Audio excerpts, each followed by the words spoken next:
next video.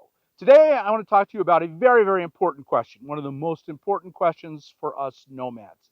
And the question is, are we in danger of losing access to dispersed camping on public lands, specifically national forest and BLM?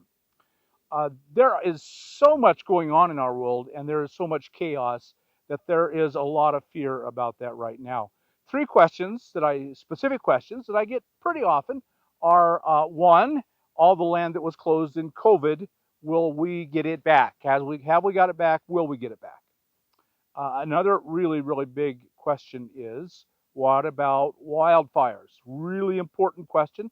Wildfires have now become just a routine part of our lives out here in the West.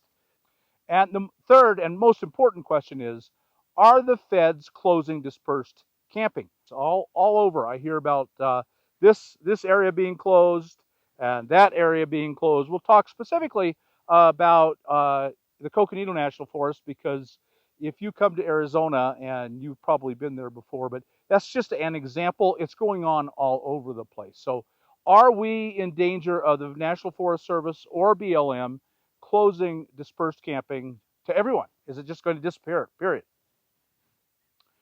And obviously that's very important, because most of us spend the majority of our year in recreational camping on public land. So it's really important that we decide if we're in any danger of that. A lot of you are new, you're thinking about going, you're just starting. And so these are questions that, and for all of us, I'm an old timer, but it's still a big question and concern that I have. Let me give you the quick answer. And so if you said, that's all I want to hear, Bob, the answer is no. We are in no danger of not being able to disperse camp on public land. There's no risk of that at all. It is being restricted. There is less and less of it. Wildfires are a really big issue. We're going to have to be moving quite a bit more, probably, than we have in the past because of wildfires. Before we go any further, let me tell you exactly what dispersed camping is. Some of you are so new that you won't know. There's a couple of kinds of camping in the national forest on public land, BLM land included. Other kinds of federal land and state land, but these are the main two. Dispersed camping means you are not in a campground. Those are the two main types. You're either in a campground camping and paying and getting facilities and a whole long list of rules, or you are not in a camping, you're just somewhere out in the national forest camping. The word dispersed says it all. What does dispersed mean? It means scattered around all over the place. How to find dispersed camping and how to do it, that's a topic for another day. The question is, are we in danger of losing dispersed camping? All right, so first let's deal with the question of COVID. To the best of my knowledge, zero federal land closed to dispersed camping during COVID, the COVID pandemic shutdowns, lockdowns. Of course, I was affected by the lockdowns just like all of you were. I was here, of course, and I dispersed camp through the whole thing. I never once saw any federal land that was closed because of COVID. That is not a campground. All the campgrounds closed. We're aware of that, and so I think that confuses people. A lot of state land did close. They just didn't want to be bothered with it, and I believe the national parks closed as well. But dispersed camping, you just drive down a road in BLM land in the desert or in a national forest, and you see some place to camp, and you pull over and you camp. That never was closed in any way, shape, or form that I'm aware of on public land, federal public land. So no, COVID will have no impact on us going forward at all, camping on national forest or BLM land. None. Okay, question number two, forest fires. Forest fires are obviously having a big effect on us. If there's a forest fire or the smoke from the forest fire, I'm here in the Sierras, and 3 years ago, I drove down this road, and it was so thick with smoke where I'm standing right now, I couldn't have been here. In fact, when I drove through this area of the Sierra Mountains, I wore my mask inside my rig. The smoke was so thick. Not just the fire, but the smokes from the fire can drive us out. So a year ago, this forest I'm standing at right now closed because of the danger of wildfires and smoke. Smoke was real bad again, and so it was just horrible, horrible, and they closed this whole thing. Some national forests will be impacted, and they will close, and you can go somewhere else, and that is always a possibility. The idea that all of it will close at once and there's nowhere to camp, that's an impossibility. I've been doing this a long time, and I can assure you that's not true. First, you have to understand that different parts of the West have different weather patterns, mainly rain. So I'm in the Sierras. North of us, if you go far enough north, you'll run into the Cascades. So all along the Pacific coast, inland are the Cascades starting in Seattle, and Canada basically, and it goes into Canada. The Cascades come down, they break at around Lake Tahoe, and then south of them is the Sierras. It doesn't rain here in the summer. It never has. I've been coming here in the summers for a very long time, starting sometime in June, going through sometime in September. It does not rain. I mean, it's a rare, rare thing to see rain. And so that's why all the Pacific coast is on fire, because it does not rain here. So you can be here in June, and then starting in July, fire risk goes up dramatically. August is when it's gotten the whole summer to dry out. See, it's wet in the winter. It's supposed to be. With the drought, it has not been. That's been a lot of the problems. Is the land, the forests go into the summer too dry. And then when the heat comes, and exceptional heat, triple digits constantly, even up high, even, I'm up at 8,000, 7,000 feet right now, and it's still into the 90s on a regular basis in September. And that's crazy. That's crazy. I've been here in September a lot. I love it here in September. I have never seen it in the 90s in September. It just doesn't get this hot.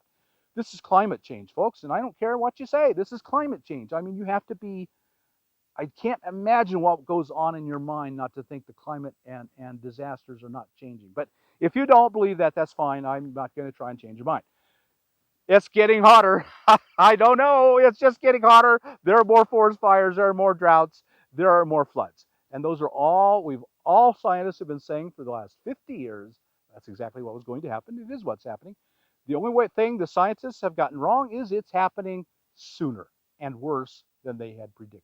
That's the only way they've missed it. They had not thought it would get this worse, this bad, this fast. So you can be on the Pacific coast mostly through all of June, probably through some of July. And then once the fire season really gets kicked in, it's really dried out, it's really hot, it'll be time to leave. Now let's talk about Flagstaff, the Coconino National Forest. So I've spent a lot of time in Flagstaff as well. In June, it's also very, very, very dry. Now, when I talk about Flagstaff, I mean the whole Mogollon Rim. The Mogollon Rim in Arizona starts up at the Grand Canyon, and it's a high mountain uplift.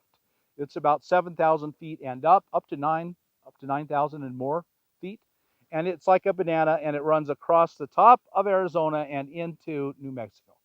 And along the whole Mogollon Rim, there's national forest, and you can camp up there, and it's really wonderful camping. But through all of June, it's very dry, and the wildfire risk is super bad. So it's just the opposite of the Sierras and Cascades. While this is safe in June, this is super dangerous in June, but the monsoons start in July. And when the monsoons start in Arizona, the risk of wildfire just disappears, because once the monsoons start in Arizona, man, there's a lot of rain. It's not the most fun place to be because it rains so much. After you start to learn these things, you'll know where you can be, when, and fire will be less of a danger. All right, so that's wildfires. No, we're not going to lose our lifestyle to wildfires. They're going to make our lives pretty difficult. You're going to have to learn the weather patterns and where there are fires and where there are not. All right, let's move on from that and talk about land closures. There are a lot of land closures. I mean, there's just no question about that. They are almost always emergency land closures. The National Forest or the BLM is watching the use of their land. They're seeing it being used more and more and more. And then it gets used to the point where they say, we have to close this to protect the land. Now, let me say right up front here, I am not blaming or disparaging or bad mouthing the National Forest or the BLM. When they close land, it's because it needs to be closed. I believe that. I have nothing bad to say about either organization. I love the land, and if we are going to love it to death, they have to close it. We are making the mistake, not them. Now, what's the mistake that we're almost universally making, including myself? I'm guilty. We have a few places we all love to camp, and we all go there and pack in, and we overstay. We are loving the land to death. And the National Forest and the BLM cannot allow that to happen. Their job is to protect the land, and we, the nomads, and not just nomads, weekenders. A lot of it is weekenders and campers and vacationers. It's them just as much as us. They love all these places just like we love them, and so they're going there too. But we, the citizens of the United States, are overusing the land and loving it to death. So we're to blame, not the National Forest. Let me give you an example of where we have loved the land to death, and they have performed emergency closures, and they're closing it, and we can no longer camp there. And therefore, when people see that, they say, "See, they're closing all of the national forests to us. All our places are gone. We can't camp anymore. It's the end of the world. The sky is definitely falling. What are we going to do?" That isn't true. We're going to use as an example Flagstaff, Arizona, and Sedona, Arizona. They're very close to each other, and they're both in the same national forest, the Coconino National Forest. I love the Coconino. The Coconino National Forest has 1.8 million acres. And of all the land that we're talking about that had this emergency closure, I don't know how to measure it, but it may be 1,000 acres. So there are 1.7 million acres of land that didn't close, that is still there, that is still fantastic camping, wonderful camping, just not as good as these two because they're so close to town, and you're just, they're within 5 miles of downtown, and they're beautiful, and they're high, and they're cool, and they're fantastic, but there's still 1.7 million acres of beautiful, beautiful land that we think is just gone. I mean, it just doesn't exist anymore. It does. It's still there. There's still plenty of places to camp, but we loved these two places to death, so the Forest Service had to close them. Now, what do I mean loved them to death? Well, because they're so close to town. There's A1 Mountain Road. If you know A1 Mountain Road, then you know that how fantastic camping was there. You are literally 3 miles from the nearest Walmart. It is, well, once you hit the freeway, you're about 3 miles from the nearest Walmart. It's incredible, and it's beautiful, and the weather's great, and it's just everything you could want. But we packed into that road. Every inch of it was taken and being overused, and a few people uh, damaged it, and so they closed the whole thing. And down in Sedona, the same thing on 525. If you know Sedona, Sedona is one of the most beautiful places in this country, without any question. And 525 and 89B were the two main camping areas west of Sedona. So what the Forest Service did, because there were so many of us camped in there and doing damage, that they closed it to camping, dispersed camping, but they opened it to designated camping. Designated camping means this area is designated as a campsite. You can camp here. And so they now have 8 designated campsite areas on 525 and 89B. If you're familiar with that area, you know exactly what I'm talking about. And so you have to camp in those sites. And now it's controlled. All the people aren't just scattered, dispersed everywhere. They're controlled in a few areas. The rangers can watch them. They can see that we're not overstaying. They can see we're not loving the land to death. And I have no problem with any of those changes. They needed to be made. We did the damage. We suffer the consequences. That doesn't mean there's any shortage of places to camp because these two areas that are famous, that we love, we all go to, are gone. There are still tons and tons and tons. I mean, I know of hundreds of other camps in around Flagstaff that aren't as packed in as tight, aren't overused, and so they aren't closed. If we go and all camp in those, they'll close those too. We're creating the problem by all camping in these few great places, and then they respond as they have to by closing it, and then we throw up our hands and the chicken little and the sky is falling. It's the end of the world. It's not the end of the world. We made mistakes, and we forced them into doing these things. So just go camp somewhere else. So that's the answer. We are not going to lose dispersed camping if we over compress ourselves into small areas. Then we will lose that area wherever we do it. And so it's just up to us whether that happens or not. So here's a question you probably are asking yourselves next. Okay, I'm thinking about going to this national forest.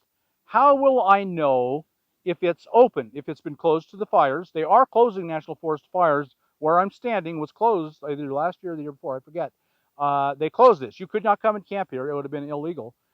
So how do you know about closures? Before you go somewhere, you want to know, have they closed this land?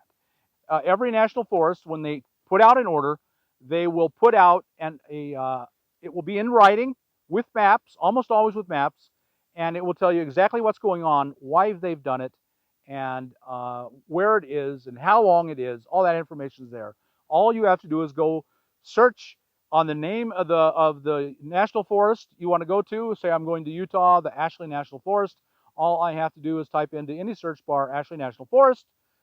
So I hope that helped you to realize that all the information you need about all public land, including BLM, is on the websites of the USDA or the Bureau of Land Management, Department of Interior. It's up there. It's waiting for you. All you have to do is go and find it. It's no big deal. So let me say again, are we losing dispersed camping? Are we in danger of not having anywhere to go camp? The simple answer is no.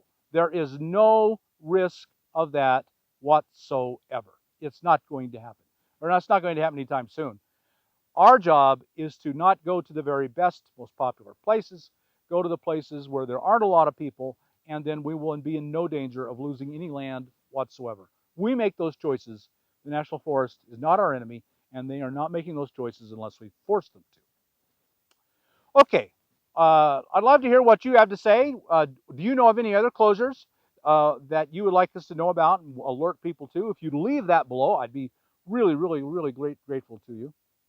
So I hope you got something out of this video. If you did, like us on YouTube, subscribe to the channel, hit that thumbs up button, and we'll talk to you later. Bye now.